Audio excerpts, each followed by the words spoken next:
Olá! Nessa oportunidade, vamos tratar do conteúdo da nossa primeira unidade de estudos, que trata das informações contábeis. Formas de organização de uma entidade.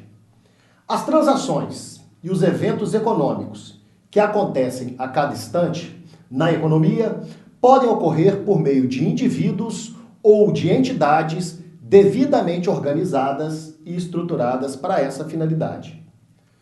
Podemos dividir essas entidades em três setores. O primeiro setor é composto pelas entidades ligadas ao governo. O segundo setor é composto pelas empresas que têm finalidade lucrativa. E, por fim, o terceiro setor é ocupado pelas entidades ou representado pelas entidades de interesse social. São aquelas entidades que não têm finalidade lucrativa, como é o caso das associações e fundações, por exemplo. Usuários da contabilidade. Podemos dividir os usuários da contabilidade em duas categorias distintas. Os usuários internos e os usuários externos.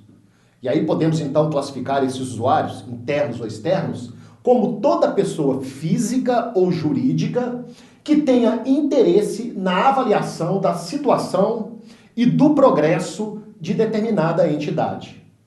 A finalidade da informação contábil é fornecer dados para o processo decisório, pois a contabilidade é um sistema de informação que identifica, registra e comunica os eventos econômicos de uma entidade aos usuários interessados. Usuários internos. Os usuários internos da contabilidade são principalmente os administradores que planejam, executam e controlam as atividades da instituição. Eles tentam responder com essas informações as seguintes perguntas. Por exemplo, tenho dinheiro suficiente para pagar as contas da entidade?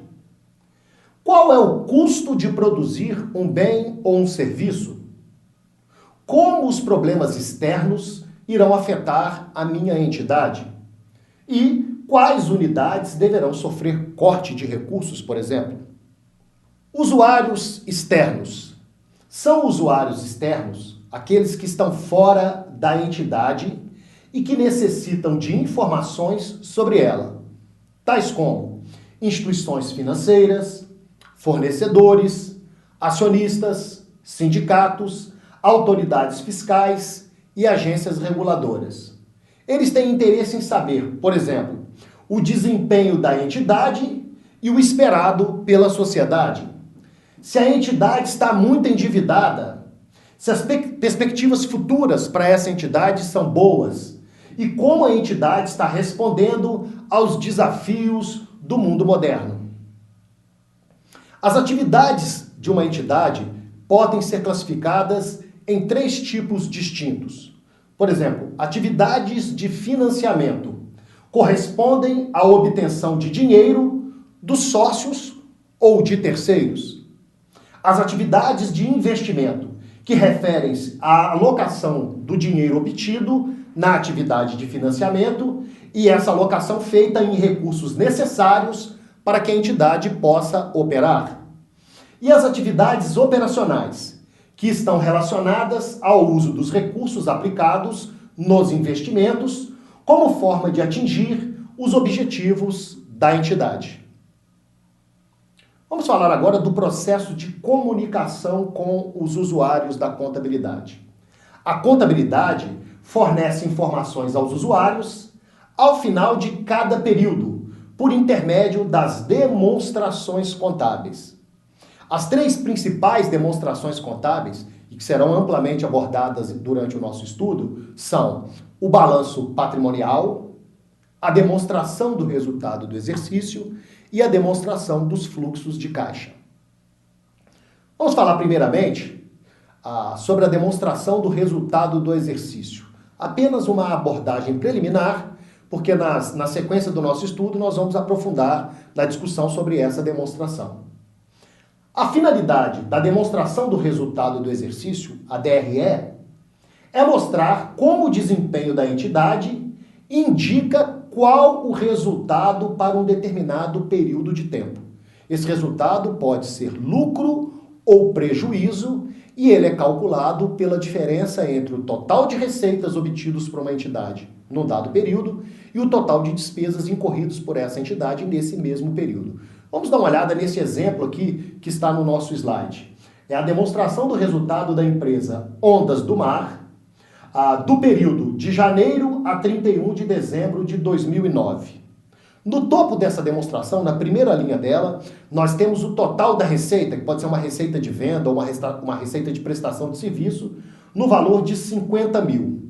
Logo abaixo são discriminadas as despesas incorridas durante o período. Despesas com salário, aluguel, seguros, depreciação e despesas financeiras, que totalizam 41 mil. Logo, uma receita de 50 mil menos uma despesa total de 41 mil conferem a esta entidade um lucro líquido de 9 mil reais.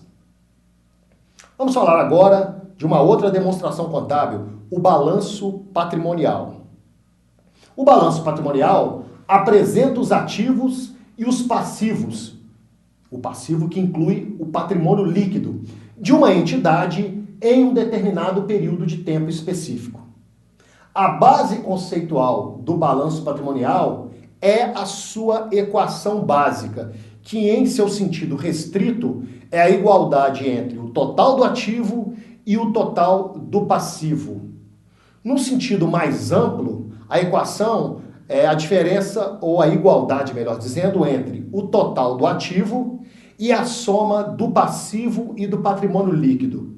Veja bem, o conceito mais enxuto, mais restrito dessa equação é abordado na nossa legislação societária. É simplesmente o total do ativo igual ao total do passivo, incluindo dentro do total do passivo o valor do patrimônio líquido.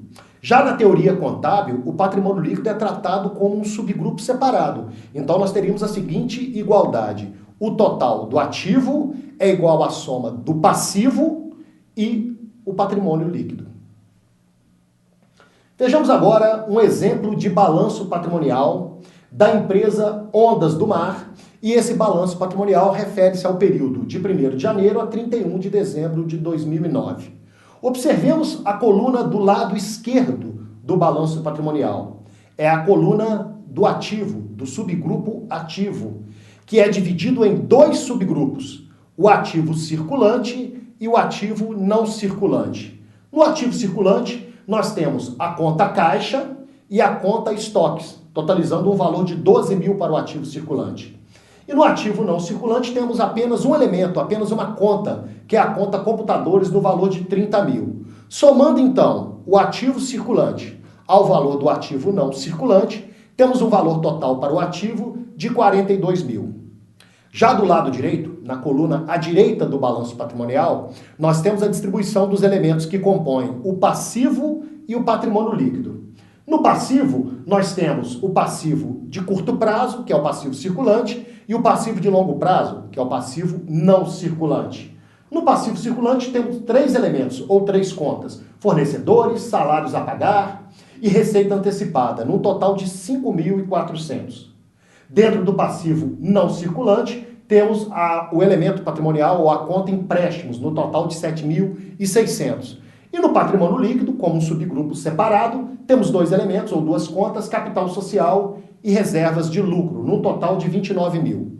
A soma do passivo circulante com o passivo não circulante mais o patrimônio líquido dá o total do passivo ou patrimônio líquido no sentido amplo de passivo e patrimônio líquido, no sentido amplo da equação patrimonial, e no sentido restrito, o total do passivo.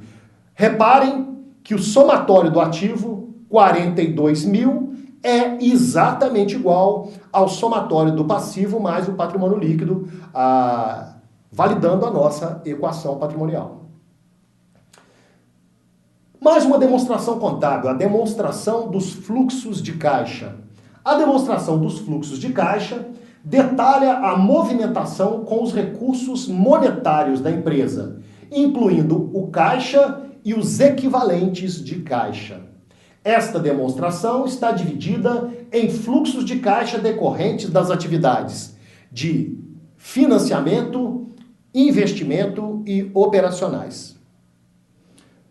Aqui um exemplo de demonstração dos fluxos de caixa da empresa Ondas do Mar, do período de janeiro a 31 de dezembro.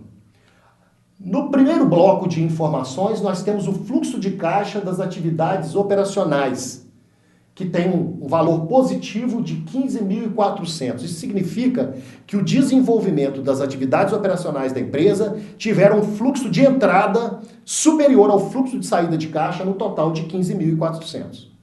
Já nas atividades de investimento, o fluxo foi negativo de 34.300. Isso significa que as atividades de investimento provocaram um fluxo de saída superior ao fluxo de entrada de caixa.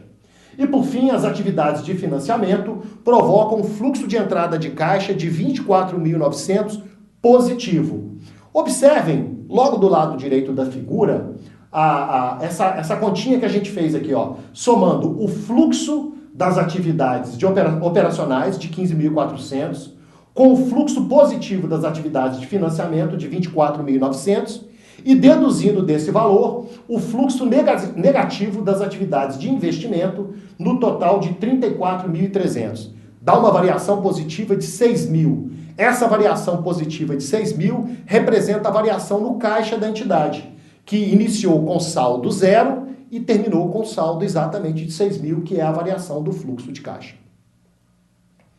Outras informações disponibilizadas pela contabilidade são algumas outras demonstrações contábeis e outras informações adicionais. Por exemplo, demonstração das mutações do patrimônio líquido, o relatório da administração, as notas explicativas, que são complementos às demonstrações contábeis, o relatório da auditoria, que é o relatório de uma empresa independente a respeito da adequação e da veracidade das informações disponibilizadas pela contabilidade, a demonstração do valor adicionado e o balanço social. Regime de competência e continuidade. O regime de competência e a continuidade podem ser tratados como dois pressupostos básicos, dois princípios básicos da contabilidade, em que todo o arcabouço normativo neles estão baseados. Todas as normas de contabilidade estão baseadas nesses dois pressupostos básicos. O primeiro deles é o regime de competência. Segundo esse regime de competência dos exercícios, os efeitos das transações e outros eventos são reconhecidos quando ocorrem, e não quando caixa ou outros recursos financeiros são recebidos ou pagos. E eles são lançados nos registros contábeis e reportados nas demonstrações contábeis nos períodos a que se referem.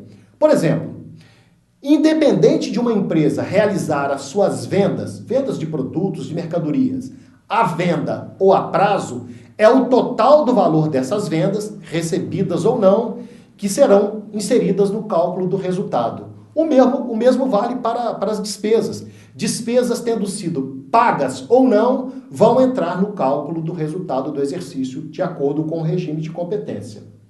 Já o pressuposto ou o princípio da continuidade, ele está alicerçado na ideia de que uma entidade está em operação em processo contínuo, de que uma entidade não é criada para encerrar as suas atividades num prazo já previamente determinado, a menos que a administração pretenda liquidá-la ou interromper as suas atividades, ou não tenha outra alternativa realista a não ser encerrá-las. Ou seja, presume-se que uma entidade está em continuidade normal de suas operações.